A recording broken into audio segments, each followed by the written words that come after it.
కల్పించాలని మరాఠాలు చేస్తున్న ఉద్యమం ఇప్పటిది కాదు. గత కొన్నేళ్లుగా మరాఠా కోటా కోసం పెద్ద ఎత్తున డిమాండ్లు వినిపిస్తున్నాయి. గతంలో మరాఠాలకు రిజర్వేషన్లను కల్పిస్తూ మహారాష్ట్ర ప్రభుత్వం తీసుకువచ్చిన చట్టాన్ని సుప్రీం కోర్టు కొట్టివేసింది. అయినప్పటికీ రిజర్వేషన్ల కోసం మరాఠాలు ఉద్యమించడం ఆపలేదు. ఇటీవల మరొకసారి మరాఠా కోటా కోసం ఉద్యమ నేత జరాంగే నిరాహార దీక్ష చేపట్టడంతో ఎట్టకేలకు ఆయన డిమాండ్లకు మహారాష్ట్ర ప్రభుత్వం అంగీకరించింది.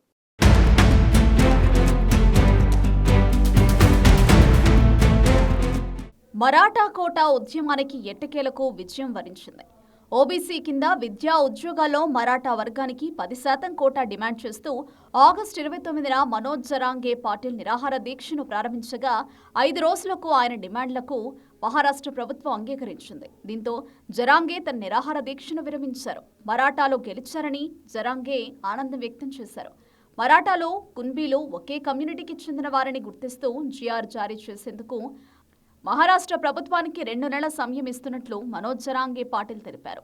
మరాఠా కోటా కోసం జరిగిన ఆందోళనల్లో తమ వారిని కోల్పోయిన బాధిత కుటుంబాలకు వారంలోగా పరిహారం చెల్లిస్తామని ప్రభుత్వం హామీ ఇచ్చిందని మనోజ్ జరాంగే వెల్లడించారు. మరాఠా ఉద్యమకారులపై పెట్టిన కేసులన్నింటినీ ఉపసంహరించుకుంటామని ప్రభుత్వం తరపున చర్చలకు వచ్చిన మంత్రుల బృందం హామీ ఇచ్చిందని ఆయన తెలిపారు.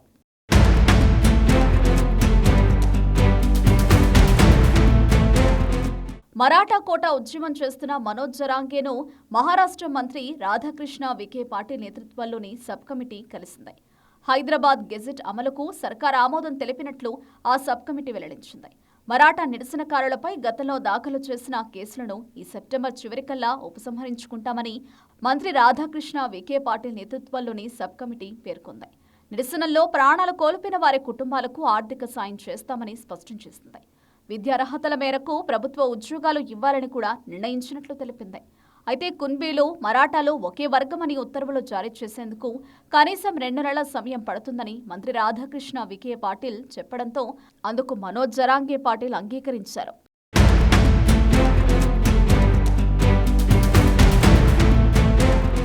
(1918) నాటి నిజాం ప్రభుత్వం జారీ చేసిన ఉత్తర్వునే హైదరాబాద్ గెజిట్గా చెబుతారు. అప్పట్లో హైదరాబాద్ రాష్ట్రంలో మరాఠా సామాజిక వర్గం ఎక్కువగా ఉండేది. అయినప్పటికీ ఉద్యోగాలు, పాలనలో వారిని తీవ్రంగా నిర్లక్ష్యం చేశారు.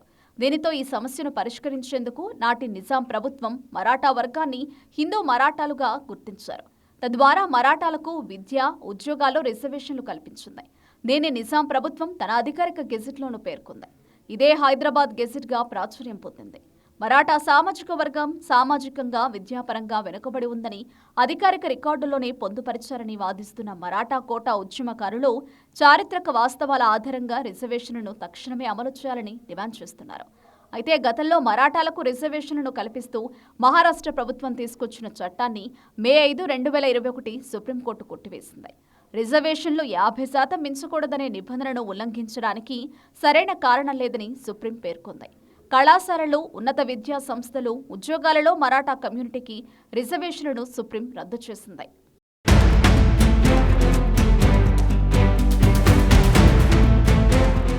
మహారాష్ట్ర జనాభాలో మరాఠాలు 28% ఉన్నట్లు ప్రభుత్వం గతంలో పేర్కొంది. మరాఠాలను ఇతర వెనుకబడిన వర్గాల జాబితాలో చేర్చి 10% రిజర్వేషన్ కల్పించాలని ఉద్యమ నేత మనోజ్ జరాంగే పాటిల్ కొంతకాలంగా డిమాండ్ చేస్తున్నారు. అయితే ప్రభుత్వం మాత్రం కున్బీలుగా గుర్తించే విషయంపై సుప్రీంకోర్టు గతంలో కీలక వ్యాఖ్యలు చేసిందని చెబుతోంది. మరాఠాలు, కున్బీలు ఒకే వర్గం కాదని సర్వోన్నత న్యాయస్థానం చెప్పిన విషయాన్ని ధిక్కరించలేమని, ఈ సమస్యకు పరిష్కారం కనుగొనాల్సి ఉన్నందున చర్చలు జరిపేందుకు సిద్ధంగానే ఉన్నామని ప్రభుత్వం వెల్లడించింది. మరాఠాలకు 10% రిజర్వేషన్ కల్పించాలని పోరాటం చేస్తున్న ఉద్యమకారులు తమ వర్గం సామాజికంగా, విద్యాపరంగా వెనుకబడి ఉందని అంటున్నారు. ఇదే విషయం అధికారిక రికార్డుల్లోనూ పొందుపరిచారని వాదిస్తున్నారు. ఆ చారిత్రక వాస్తవాల ఆధారంగా రిజర్వేషన్లను తక్షణమే అమలు చేయాలని డిమాండ్ చేస్తున్నారు. మహారాష్ట్ర జనాభాలో మరాఠాలు 28% ఉన్నట్లు ఆ రాష్ట్ర ప్రభుత్వం గతంలోనే పేర్కొనగా వీరికి ఓబీసీ కోటాలో రిజర్వేషన్లు కల్పించడంపై చట్టపరంగా ఉన్న అవకాశాలను పరిశీలిస్తామని తాజాగా మహారాష్ట్ర ప్రభుత్వం పేర్కొంది.